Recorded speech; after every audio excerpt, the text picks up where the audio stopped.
গত বছর আগস্টের পরে যে পরিস্থিতিটা ছিল, বিতাড়িত সরকারের সেক্রেটারি জেনারেল বলেছিলেন যে ওই সরকার পতিত হলে সাথে সাথে 10 লক্ষ মানুষ মারা যাবে। সেটা হয় নাই, বাট আমরা যতটুকু আশা করেছিলাম নিরাপত্তা পরিস্থিতি উন্নত হবে ততটুকু হয়নি। এবং দীর্ঘদিন ধরে সেনাবাহিনী ডিপ্লয়েড আছে। আমি ব্যক্তিগতভাবে আমি খুব হতাশ। পুলিশ পুলিশ আমরা জানি যে তারা আন্ডার স্ট্রেংথ, একটা বিপুল সংখ্যক পুলিশ অনুপস্থিত আছে এই তারা যে অপরাধ সংগঠিত করেছে তার পরিপ্রেক্ষিতে। এবং যে পুলিশগুলো এখন ডিউটিতে আছে তারাও morally I think they are very weak because they were part of this crime, at least some of them were part of this crime.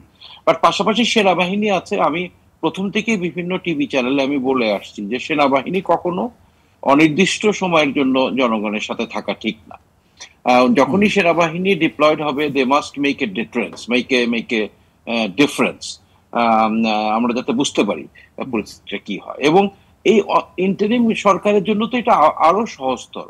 একটা রাজনৈতিক সরকার যদি ক্ষমতায় থাকে তাদের বিভিন্ন রুট লেভেলের রাজনৈতিক কর্মীরা বিভিন্ন অপরাধ করতে পারে, সেই ক্ষেত্রে সরকারের জন্য একটা বিব্রতকর পরিস্থিতি হয়। তাদেরকে অপরাধের জন্য শাস্তি দিবে নাকি পলিটিক্যাল ইউনিটি ধরে রাখবে, একটা দ্বিধার মধ্যে থাকে। বাট ইন্টারিম গভর্নমেন্টে তো আর পরবর্তীতে আর ইলেকশন করার কোনো সম্ভাবনা নাই, তাদের তো they don't have any obligation. আরো শক্ত হস্তে এটা অবশ্যই দমন করা উচিত ছিল। না, কিন্তু ডক্টর মনিরুল ইসলাম আখন্দ বিশেষজ্ঞতা বলছেন যে এই প্রশ্নে, অর্থাৎ অপরাধীর বিরুদ্ধে শাস্তি ব্যবস্থা গ্রহণের প্রশ্নে বর্তমান অন্তর্বর্তীকালীন সরকারও উভয় সংকটে ভুগেছে, যে ব্যবস্থা নিবে নাকি নিবে না। এই অবস্থায় সরকারের ক্ষেত্রে দেখা গেল কেন?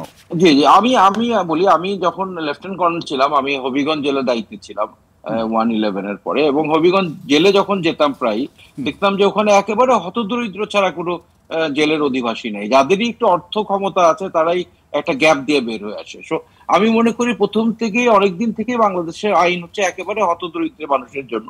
যাদেরই অর্থ বা ক্ষমতা আছে তারা কোনো একটা গ্যাপ দিয়ে তারা শাস্তির আওতার বাইরে চলে আসে।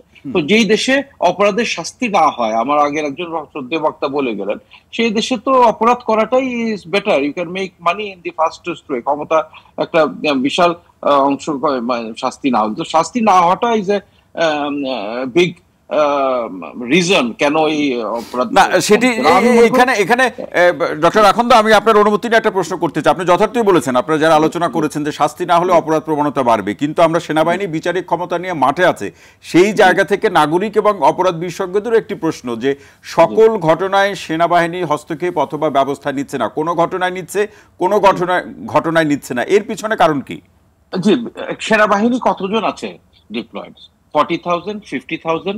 আমাদের 200 কোটি 20 কোটি দেশের একটা মানুষ এর একটা দেশে 40,000 সেনাবাহিনী can they really make a difference. এবং মার্কিন যুক্তরাষ্ট্র আপনারা জানেন যে গুড স্যামারিটারিয়ান একটা ল আছে, যে জনগণেরও একটা দায়িত্ব আছে অপরাধ সামনে দেখলে সে যদি এটা প্রতিরোধ না করে তার ক্ষমতা মোতাবেক সেও আইনের আওতায় আনতে পারে। তো সেনাবাহিনী নিশ্চয়ই আপনার চেষ্টা করছে।